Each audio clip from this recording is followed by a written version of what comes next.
सलमान फारसी रजी अल्लाह ताला अन्हु असलन आप आतिश परस्त हैं, फारिस के रहने वाले हैं, और फिर आतिश परस्त मजहब को छोड़कर ईसाई मजहब को कबूल कर लिया। और फिर पूछा कि मैं दीन सीखना चाहता हूं, ईसाई दीन को जानना चाहता हूं। उन्होंने कहा फलां जगह जाएं।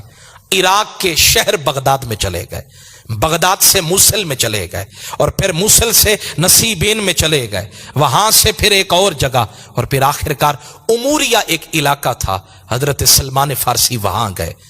ईसाइयों के बहुत बड़े पादरी की, आलिम की खिदमत करते रहे। और जब उसका आखिरी वक्त आया तो आपने कहा हजरत अब मुझे बताएं मैं कहां जाऊं।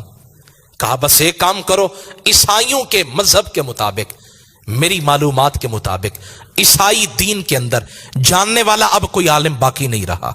तो फिर हजरत मुझे किसके हवाले करके जा रहे हैं? वो पादरी, वो आलिम कहने लगा मैंने किताबों के अंदर पढ़ा है, तौरात में, ज़बूर में, इंजील में पढ़ा है कि एक जमीन का टुकड़ा है जहां कसरत के साथ खजूर के दरख्त होंगे, जिसको यसरिब कहा जाता है, और वहां एक ऐसे नबी आएंगे जो हदिया कबूल करेंगे, सदका कबूल नहीं करेंगे, बड़े हिल्म वाले होंगे, बड़े बुर्दबार होंगे, सब्र वाले होंगे, और अगर हो सके तो अब कहीं और न जा तो यसरिब की तरफ चला जा। हजरत सलमान फारसी कहते हैं मुझे करार मिला तो वो रास्ता जो जाता था ना मदीना की तरफ, मैं एक काफले के साथ चल पड़ा, और उन काफले वालों ने जब अरब की सरजमीन पे कदम रखा तो उन्होंने लोगों के सामने ये बावर कराया गोया कि मैं इनका नौकर और गुलाम हूं, और उन्होंने मुझे गुलाम बना के बेच दिया। मुझे गुलाम बनने पे इतना दुख नहीं हुआ, मुझे खुशी थी कि गुलाम जरूर बन गया, लेकिन अगर मुस्तफा मिल गए तो फिर कोई गम नहीं है। नौकर बनना कोई सौखा काम नहीं। आप देखते हैं जो दुकानों के ऊपर नौकर काम करते हैं, जो जमीनों के ऊपर नौकर काम करते हैं, उनकी जिंदगी जो अच्छे हैं वो अच्छे हैं, और जो बुरे हैं वो अपने काम करने वालों को कितनी अजियतें देते हैं, कितनी तकलीफें पहुंचाते हैं। जो जमीनों पे काम करने वाले हैं उनसे जानवरों का सलूक किया जाता है।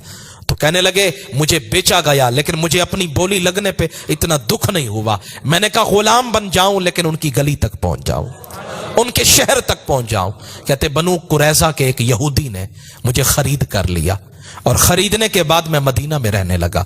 अब एक उम्मीद थी कि हुजूर तशरीफ लाएंगे, उनका दीदार होगा, और फिर मैं कलमा पढ़ूंगा। वतन छोड़ आया, माँ बाप को छोड़ आया, फारिस की सरजमीन छोड़ आया, जिंदगी का अक्सर हिस्सा शरीयत और हक की पहचान के अंदर, उनकी जुस्तजू के अंदर मैंने गुजार दी। कहते हैं और फिर एक दिन पता चला, किसी ने आके कहा कि कुबा में एक सोनी शक्ल वाले आए हैं। वो आए हैं तो कहते हैं इमाम तिरमिज़ी कहते हैं हजरत सलमान फारसी रजी अल्लाह ताला अन्हु ने वो एक दस्तरखान नेमत का उठाया, खजूरों का दस्तरखान हुजूर की बारगाह में लाए। मेरे आका ने फरमाया ए सलमान ये क्या है?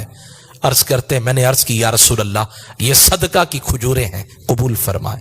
मेरे नबी ने फरमाया इन्ना आलु मुहम्मदिन, हम तो आले मोहम्मद है, ला नकुलु सदका, हम सदका नहीं खाते हैं। सिहाबा ये दस्तरखान उठा लो तुम खाओ।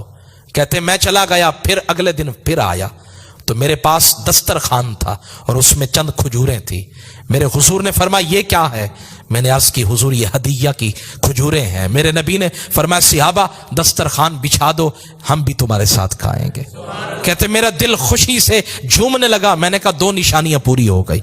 और उस उमूरिया में रहने वाले ईसाई पादरी ने, आलिम ने एक और भी निशानी बताई थी।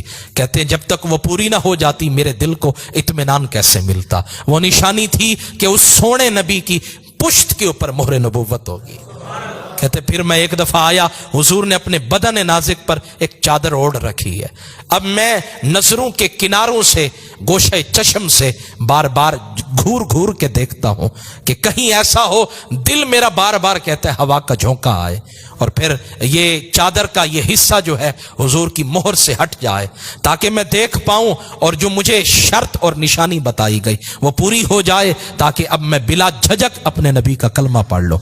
कहते मेरे हुजूर ने मेरा इरादा भांप लिया। मेरे आका ने चादर उतार के फरमा उन्सुर मा उमिरता, जो तुझे उमूरिया के पादरी ने कहा था देख ले। कहते हैं अब जो हुजूर ने चादर उतारी तो मैंने देखा हुजूर की मोहर नबुव्वत चमक रही थी। سرکار کی مہر نبوت چمک رہی تھی. کہتے اب میں قدموں سے لپٹ گیا. میں نے کہا حضور ساری وہ جتنی بھی باتیں مجھے بتائی گئی وہ پوری ہو گئی, اب مجھے کلمہ پڑھائیے.